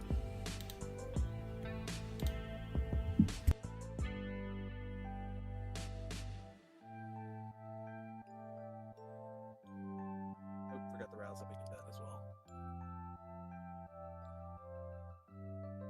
Does not get hungrier.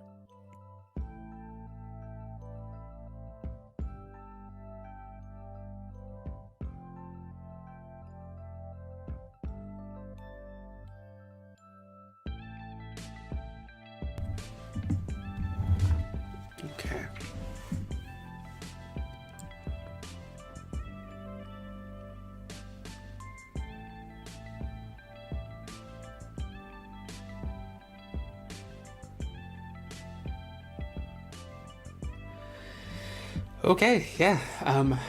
Right out the gate, I'm going to need a composure and resolve.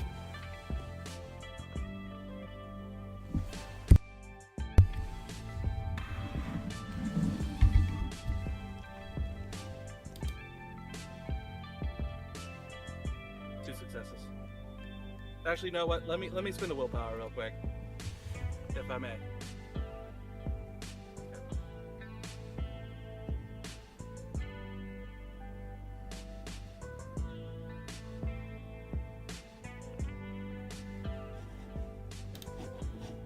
Three successes.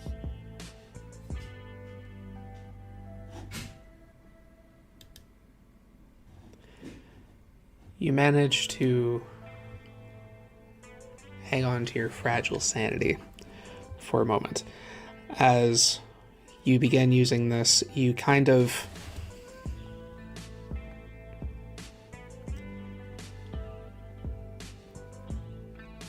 get this feeling of hunger, very similar to the same hunger you experience on a regular basis, but this isn't something inside of you that you're having to fight. This is more of this. By experiencing this moment, you know that this is the person themselves. They themselves were a monster in some capacity. You feel that calling to pull something apart, to absolutely take a person and show them and yourself that you hold the power, as you snuff out what power they had. And you feel the entrancement of the hunt, the stalking, that whole thing. Eventually, you get to a moment, especially kind of hovering over that space where Victor was involved. And then there's a state of primal fear.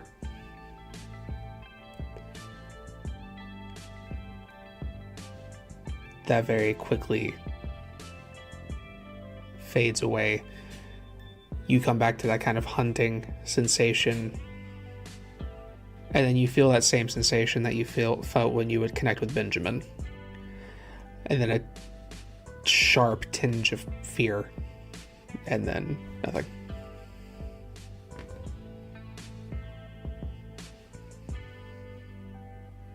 All right. Through that, everyone would see the battle on Nick's face. Like his fangs clearly showing, and at the end of it, as he forces himself to take a breath, he lifts the journal, slams it on the table, and using that anger, that hatred of exactly what he felt, and tinged with that bit of fear of falling into that, almost like mentally screaming at the journal, that Grim through the journal, go straight to that premonition to understand Victor, to know what could make this thing afraid, and know more about Victor. And I would like to blood surge it. Okay, so what you're doing is, I will allow you to make this attempt, but I'm going to say that yes, blood surge it. I'm going to need you to make the roll for me. I'm going to say it's a difficulty 5 to accomplish what it is that you're trying to accomplish. Okay. And then arouse for the premonition. Does not get hungrier on the blood surge. Does get hungrier at the premonition. That's okay. Don't screw me now. Roll a 10. Let's go.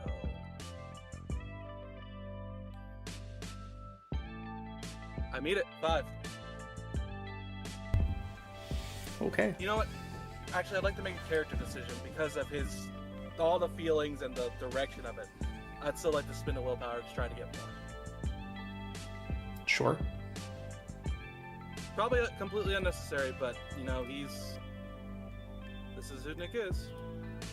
I appreciate the dedication to character. Go for it. 6 successes. All right. You throw the journal, immediately try to focus in on the experience that you had, and what you are going to see is the moment where he felt the fear. You immediately snap. You're in the middle of not in the middle of the street, you're on the other side of the street, sitting in a car. Lights are off. It's dark, it's quiet. You see a woman. When you see the woman, you're dead, but you feel the sensation similar, an adrenaline rush, like your pulse quickens. As this woman begins moving, you notice the man with her. Tall, slender,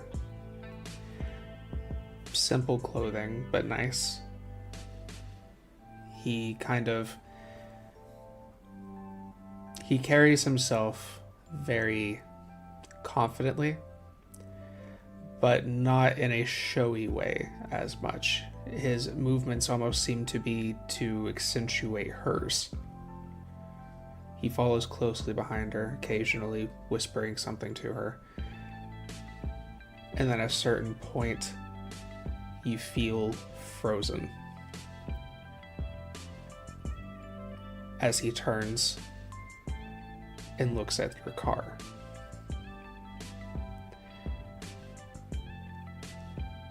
He begins to approach. At this point, you begin to hear soft singing in a language you don't know. You can give me intelligence and academics to try to determine what language that might be.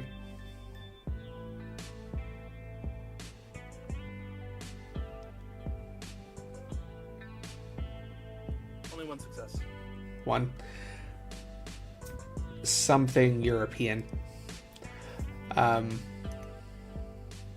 As he's approaching, he kind of leans into the window, and you feel these words kind of hanging on your ear, flowing through you, causing you to just melt within them. And then his eyes kind of flash with this pinkish hue for a moment as you hear the words, "Stay away, or I will kill you." And you feel it cement in your chest and your mind to completely stay away from this woman. And then he stands up, waltzes back over to the woman, and they walk on.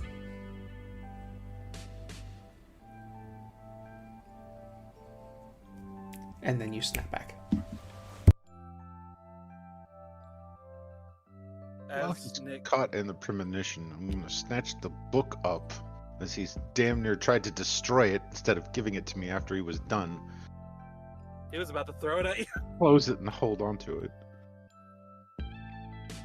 Nick will come to, basically screaming, "Fuck you!"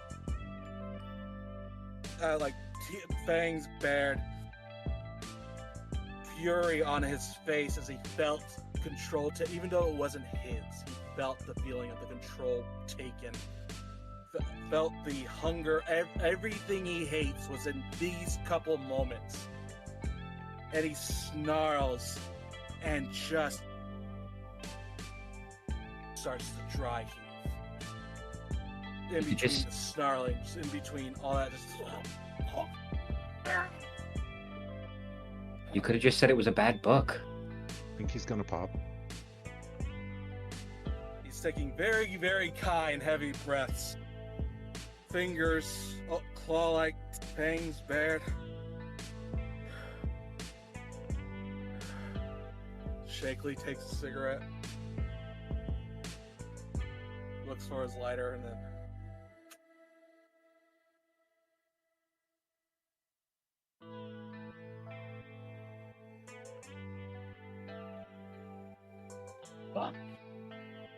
all of them, and flops back into the chair.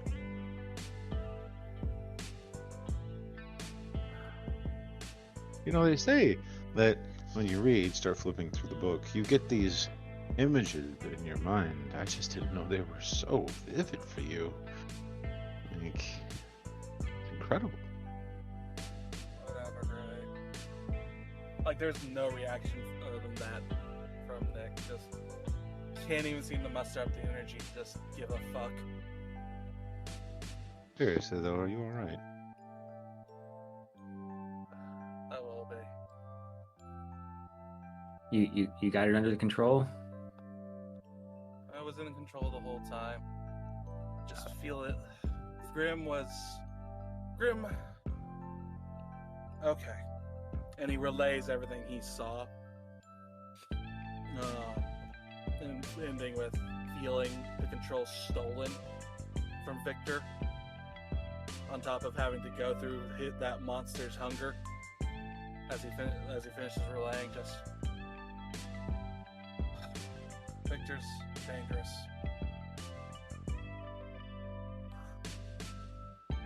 I mean, Chowder's probably the way in. Grim was dangerous. He was a serial killer. Oh yeah, but he's dead now. Wait. You, in the vision, didn't actually confront him. Did you get out of the car? No. I don't think you got out of the car. You described getting out of the car. Victor didn't get out of the car. Victor was in the car, hiding. At one moment, Victor saw him, turned Grim, around, you and mean? walked to the car. Grim Grim was in the... You said Grim was in Victor the was car. in the car hiding. Grim was in the car. Look. Grim was in the car hiding. Victor, at one point, just knew. Turned around, walked to Grim in the car, and gave him the mandate. You And just boy, knew. did it take. Yeah, he gives a physical description of Victor. So he was with a woman? And it seemed to be the same modus operandi that Edwin gave us. Could Could you be. describe the woman? And we will do so. The woman is tall, healthy build, kind of long, just past shoulder length, kind of auburn hair. She was wearing a very form-fitting kind of, there's a bit of shine to it, blue dress. She was wearing heels. A very slender face. But even that was... The makeup was odd. It wasn't anything traditional or anything on that line. It was very smeared or twisted. Designed to look worn.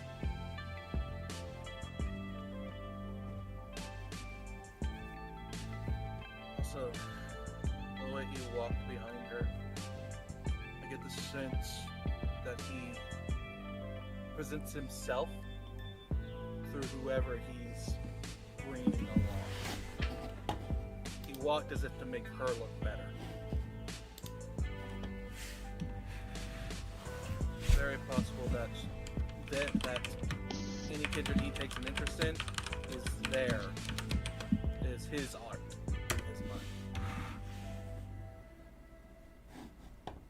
She's the canvas, maybe. Most likely.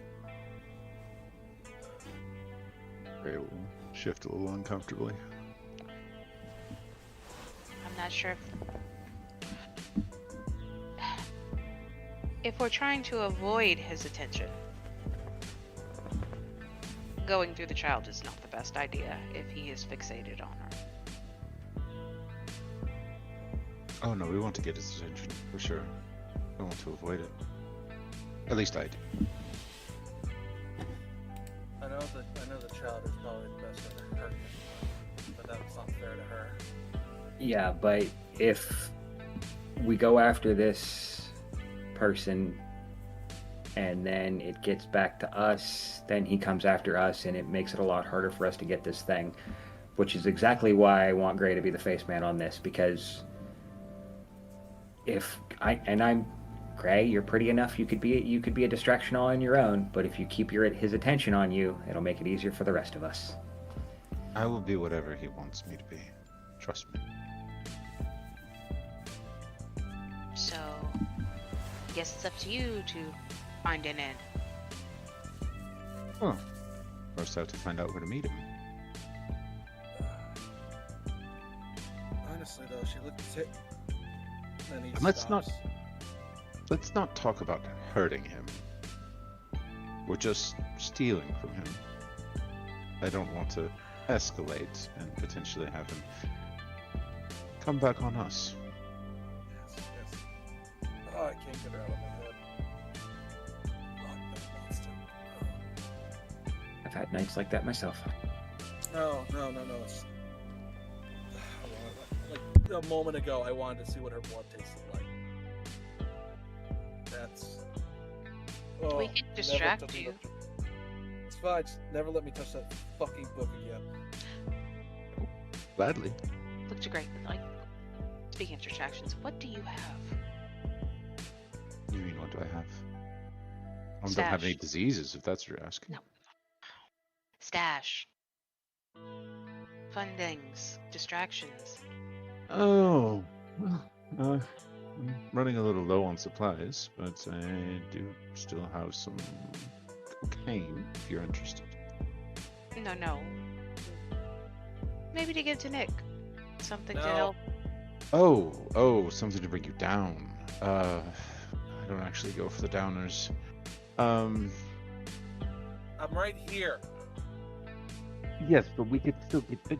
Have you never smoked weed when you were more... Yes, I have, but I don't need it. It's fine. Are you... Remember, hey, it doesn't work unless it's in blood. Right? Oh, So that's you- right. He's used to the old people's medicines. I hate Won't that they I have to thank smoke? you. I hate that I No, have to thank but you, 'cause I know there's- what you're doing and it's working. There's other things, you know. Oh, No. you're Look, you're on morphine. Look, I'm feeling better. It's good. You can stop. I'm better. Thank you. You're gritting your teeth. Because I hate you so much. Look, find one of your dying people high on some of their medical marijuana and... No. They're already at peace. I don't need to give them peace. No, don't give them peace. Give yourself some peace. Take a little bit of blood. Fine. I'm fine. It's coming out of my system. It's fine. Curl up with a good book instead of this evil one. I would, but, y'all are kind of here. Well, this is kind of ours too. I know, which is why I can't ask you to leave. I mean, you could. I could say no. Yeah, I'm not. Look, I gave you the I book, would say didn't I? no. I would have. You kind of flung it at him. No, but seriously, thank you for putting yourself through that. I don't think any of us could have done it. Not to the amount that you do it. Fine. You don't need to thank me. I saw in your face. I think I did. Grei, you flexing comes out sometimes.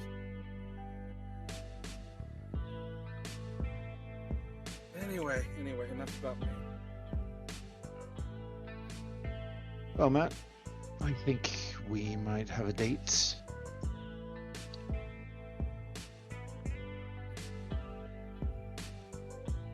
Sounds good. I'll bring flowers. I do have a question, though. We could potentially divide and conquer. Someone other than Carmen might know a little bit more. Who are you thinking? That's fair. I need to talk to her too about painting. So, do we split them up or visit them both together?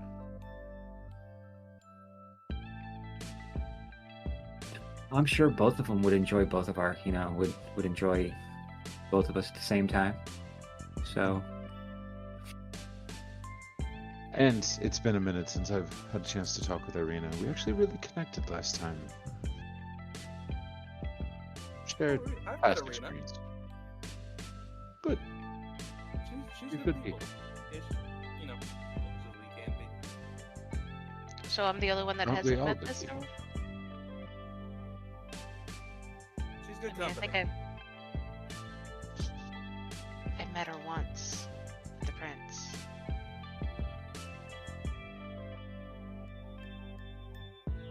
I mean, if we're all going, we could all go. Sure that she'd enjoy the company. But we do need to call ahead. We can't just show up unannounced.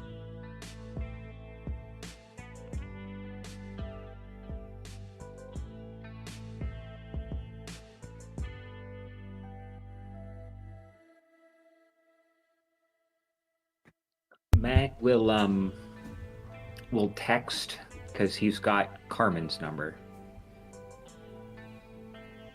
and say, when you're available, Grei and I would like to talk to you.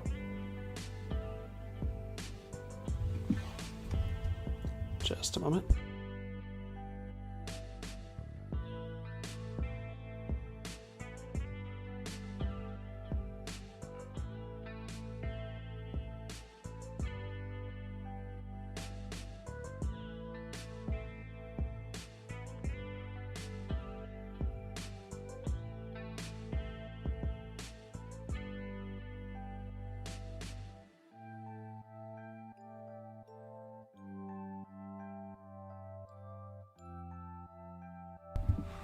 You send the text, and as you wait for a response,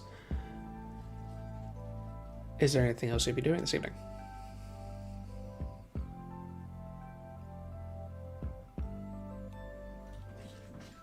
I think I'm gonna step out for a minute. I'll be back shortly. But feeling a bit tight.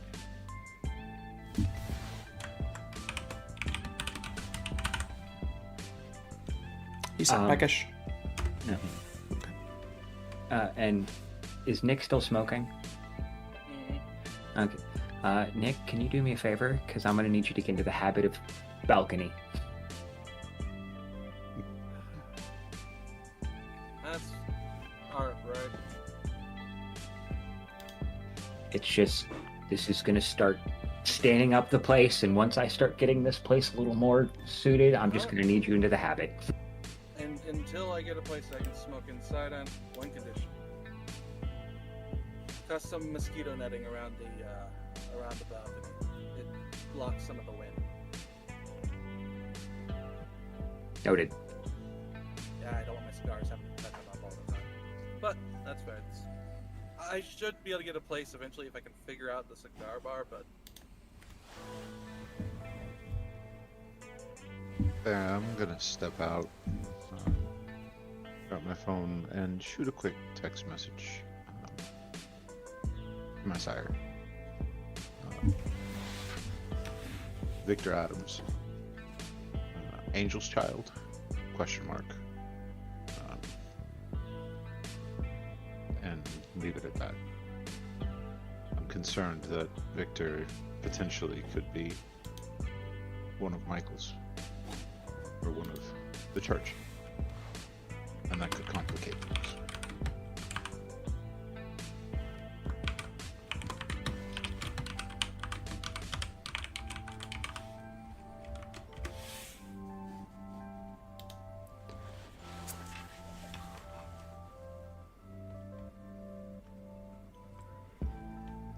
After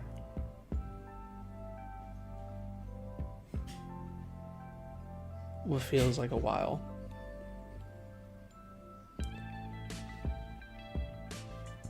You get a reply.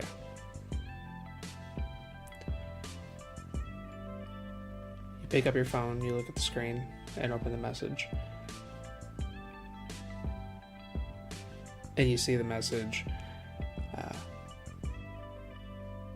Yes.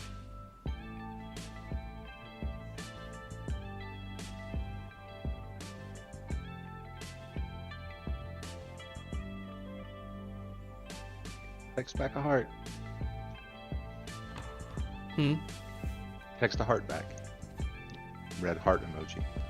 Got it. And to go walk. I don't actually need to hunt, but I need to kill time because I told them I was hunting.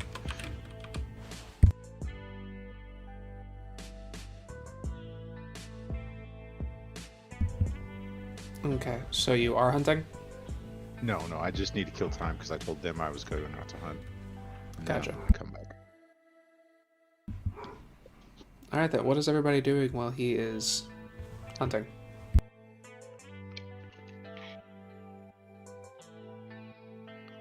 He's kind of just laid out, just staring at the ceiling, just mumbling to himself a little bit. So, if Grei doesn't work, do you have a plan B? Z? Does anybody go plans backwards? Like, start with plan Z? I started to do that, and I mix it up. I once had to get to a plan J, and thankfully there wasn't a scar.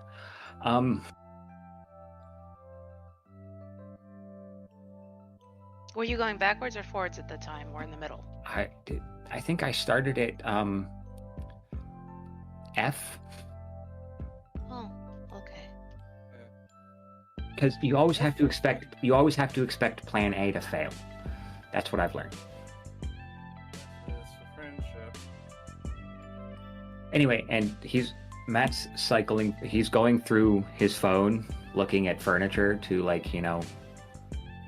put in the room. Grei's not here, but and he's going to find this almost Victorian red with wood trim couch. What do you think of this? Too gaudy? I like it. You can't really go wrong with Victoria. Add to cart. As he's scanning, I'll be like, ooh, I like that mirror. I could break it, and then we could put it on the wall. Add to cart. Ooh. You're doing it outside, though. Okay. Oh. Yeah, he'll point to the Tabletop painting of tobacco fields, and the people's like, that's got a nice brush stroke to it. It looks like it was made back in 1965. Maybe it's probably a replica, but I mean, me, that's a lovely piece. Muted. He'll click on the screen and kind of zoom in on the picture. Just kind of.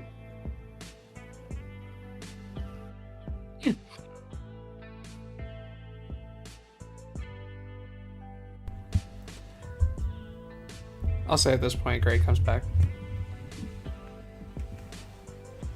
Thank you for waiting. I figured Joe would be gone by now, and then I would have to catch up with you. We're buying furniture. Anything in particular? There's this really pretty red couch, and a mirror, and some field picture that Nick wants.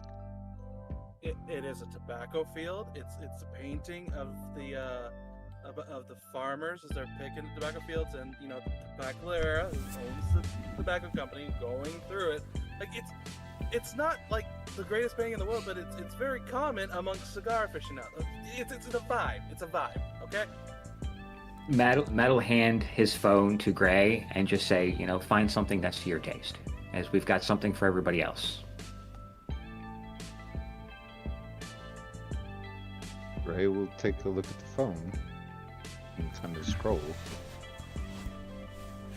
I mean, at least I didn't get video game posters.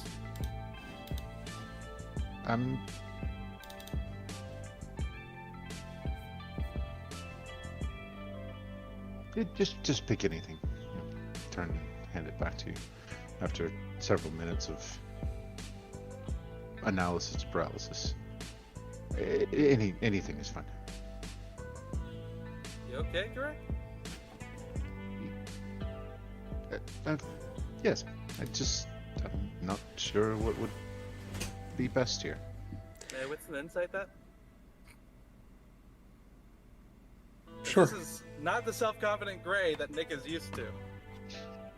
Yeah, If go you're for it. okay with that, Kyrie, like if you feel that is justified. Yeah. Okay. Make your appropriate rolls. Grei, as you were kind of holding the phone and you go to give it back, you see a notification pop up with Carmen's name across the screen.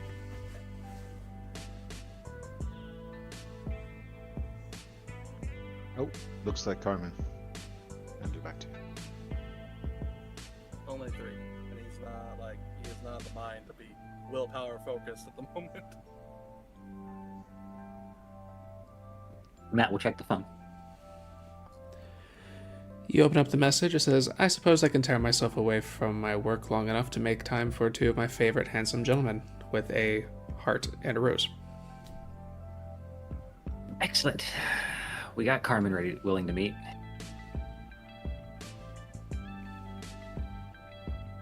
Something in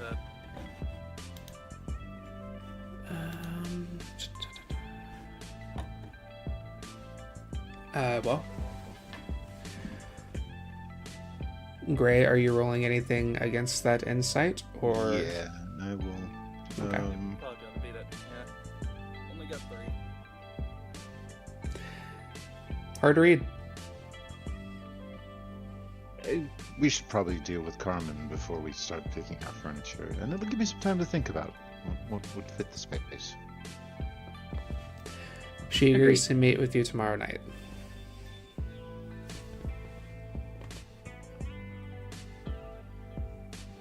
Well, make the day. Yep.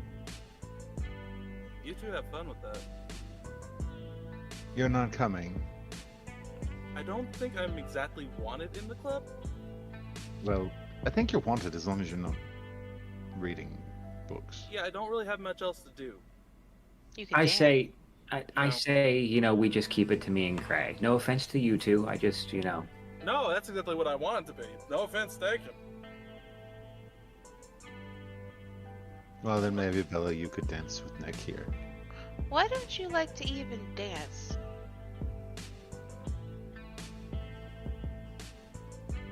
Everybody dances. I just don't.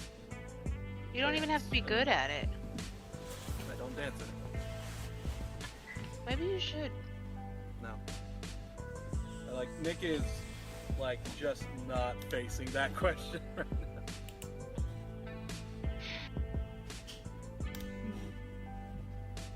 You see him, he's reaching for the coin that he doesn't have any longer. Still reaching for that, even though it's not there. Okay, well.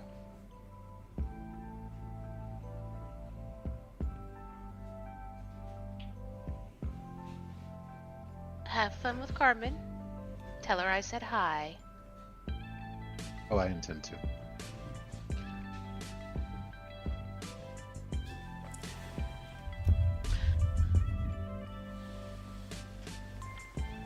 With I that, suppose I could no. go dancing by myself. I'll dance with you when I get back.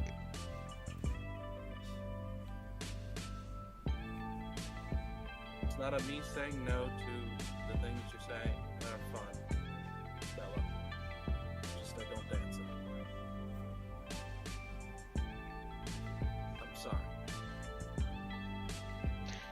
you can dance if you want to.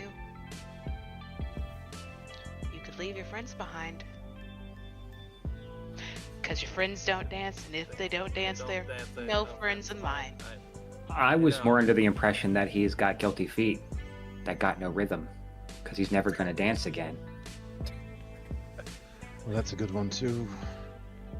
It is. I just don't. It's my. It's. There's a reason, and I'm just not.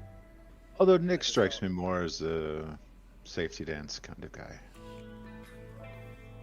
Believe it or not, ballroom. Once upon a time. I'm sorry, what? Just gonna tuck that away for later. I said once upon a time, long ago. Well, you We're not getting the you to only one. dance again. No, I didn't say I was good at it. You are my project. I'm sorry. I'm No, going to make a gentleman of you, you bastard. No. It's too late. Nick, it is too late for you. I will make you perfect again. I'm not. I'm sorry. I'm really not, Matt. And if you want to make a gentleman of me not dancing is part of me being a gentleman. I think with this, my job is done. I'm going off into the night to go do whatever it is I do. None of your business. Bye-bye. And with that, with your next actions set, we will retire for the night and go into the day. And bring a close to our session this week. Thank you everyone for tagging along, and thank you to these lovely players, and we will see you all in the next chapter.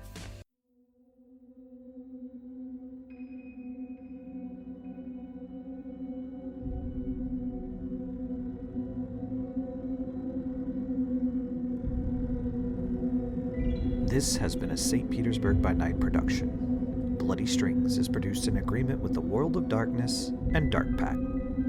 The storyteller for Bloody Strings is Beara. Tonight's characters were voiced by Truckexe, Lekar, Noree, and Kyrie.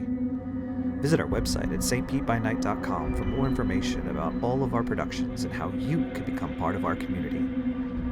Thank you for listening, and until next time, fangs, stakes, and claws out.